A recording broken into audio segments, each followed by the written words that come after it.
Well, hello there. If you have been considering installing OpenBSD for whatever reason and maybe have been afraid that it is too difficult or something, let me just show you how easy it is. So let's get right in it. Okay. Turn on my PC. I have here a Lenovo tiny PC Model M. Is it 720Q, right? So it's like an 8th generation. We are just selecting my OpenBSD install stick, right? So it's like an 8th generation Intel CPU with some RAM on it, 16 gigs, whatever. You can put whatever the amount you need for your installation, depending on what you're going to install on it, right? Also, it supports a SATA hard drive / SSD and one NVMe drive. Also, it comes pre-installed with a wireless card, as you can see on the screen.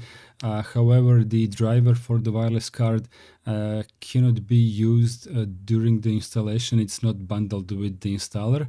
It will be pulled automatically on the first boot from the internet. So the first thing that you want to do is just press I for install. Choose your keyboard. By default, it is going to use the US layout, which most people will probably choose, so you can just press enter, or L for the list so you can see what is out there, right? System hostname, let's call it just BSD for now. Network interface.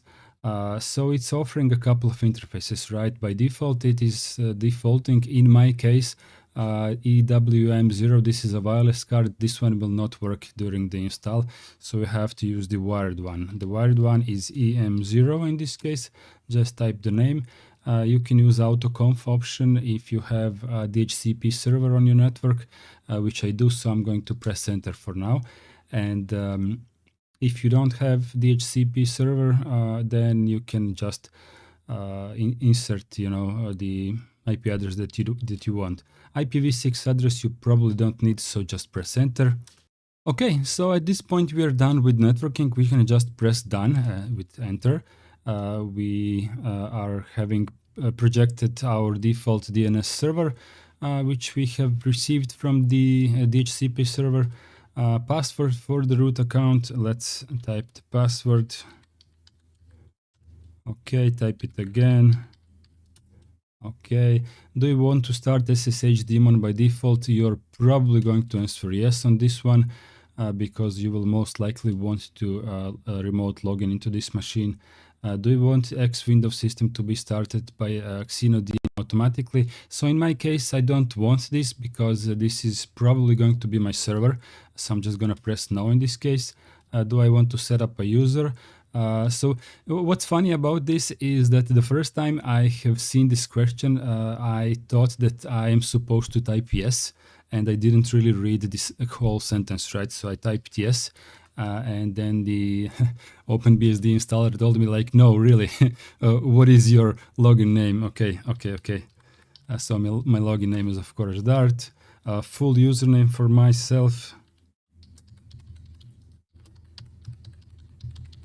Linux Renaissance. Okay, password for me. Password for me. Allow root SSH login. Basically, no. You usually don't want that. You can just log in as a user and then sudo. Which time zone are you in? It will probably detect your default one via your IP address. So you can just press enter in most cases. Which disk is the root disk? So I only have one NVMe drive here, and this is slightly odd because I would expect my NVMe to be detected at this point. Let's do the question mark. Oh, okay, so this is my NVMe drive. Okay, I thought that SD0 would be the USB stick, but this is perfectly fine, so let's just press enter.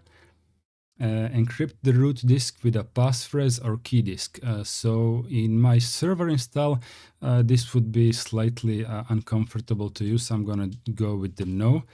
Linux files. Okay, so we are going to use the whole disk, but not with the MBR, but with GPT. So in this case, we are going to choose the G option and let the system partition the system for us. So it is offering like the root file system to be, what is it? 1 gig, swap 10 gigs, is it? Okay, that's quite a lot, but let it do that. Temporary file system 4 gigs, var 13 gigs, user file system 11 gigs, x 1 gig, 16 gigs for user local, 4 gigs for the user source, 6 gigs for object folder, and 45 remaining gigs for the home.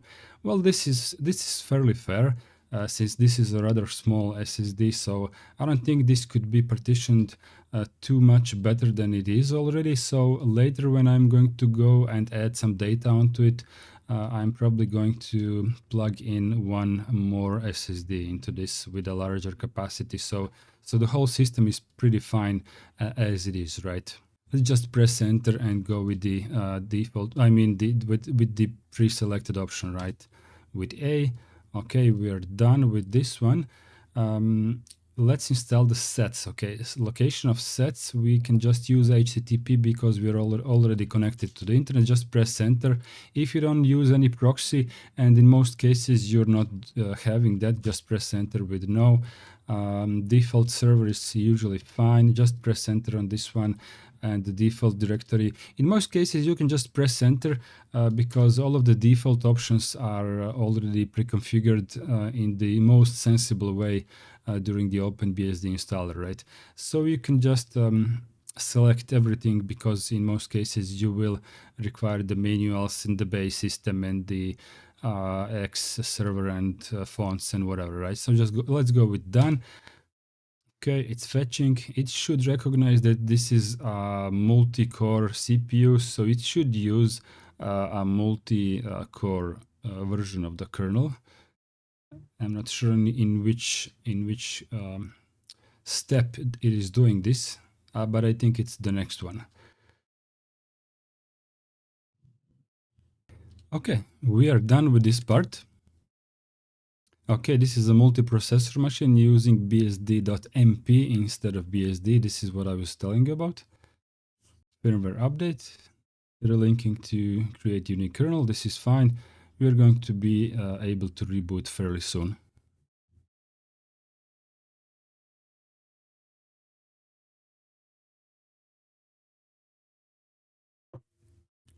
Have a cup of coffee while we are waiting.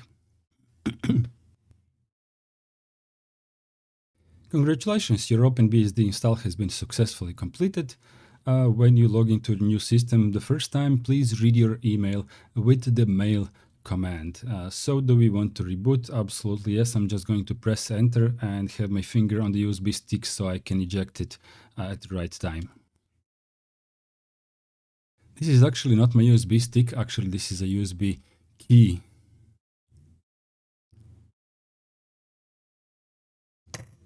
There we go. At the boot prompt, you don't really have to touch anything. It will automatically boot. And at one point, you will see my wireless card coming up. There we go. The system is up. Let's log in for the first time.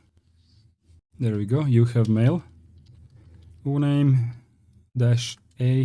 OpenBSD 7.6 AMD 64 image, and this is pretty much it. We can check htop if it's installed. No. Let's go with the normal top. So you can see here we have how many CPUs here? CPU 0, 1, 2, 3, 4, and 5. Where's the rest of them? Let's do the pkg add htop. Htop. Okay, so this is a little bit nicer, right? Okay, we have 6 cores on this CPU. Memory is taking currently 800 megabytes out of 15 gigs, no swap is being used, slight load average after booting and coming down slowly because we are not really doing anything. So let's queue out of the htop for now, and let's see if we can check anything else. df.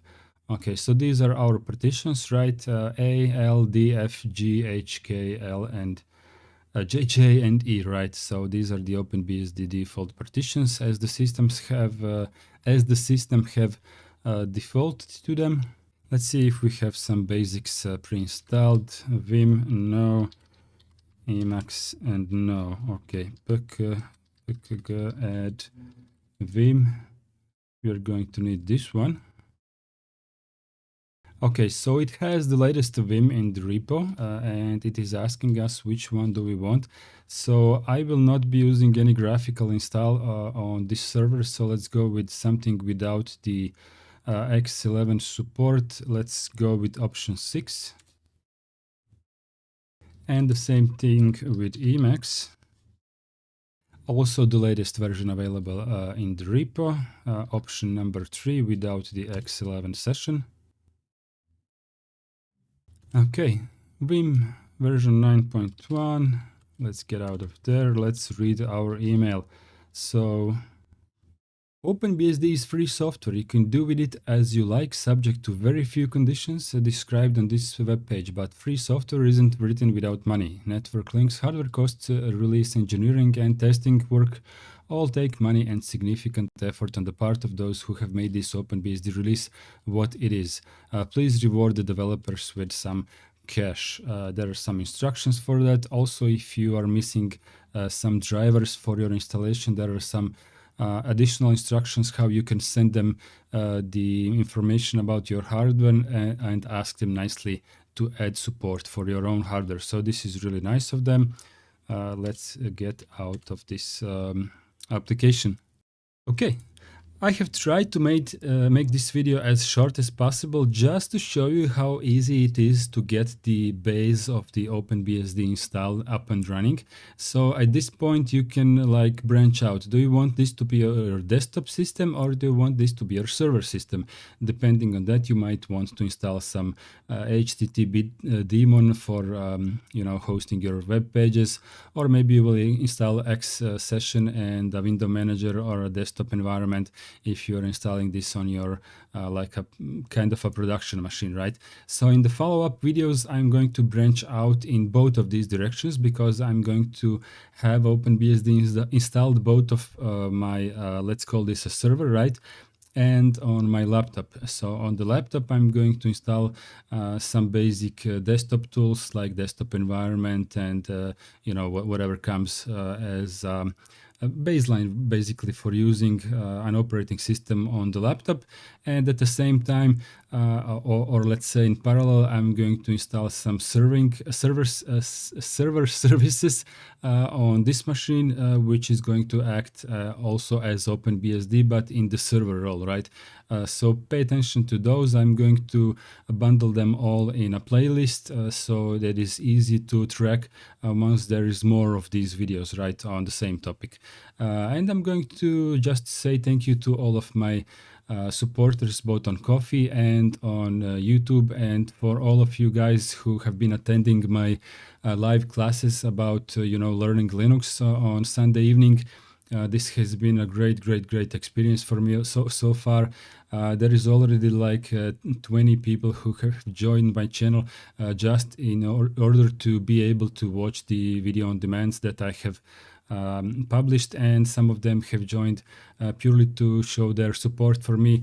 I mean, it's only about €1 depending on your country. So if you feel like supporting me, you can absolutely join my channel. You will get a cool little hat next to your nickname when you're typing in chat and replying to my comments, right?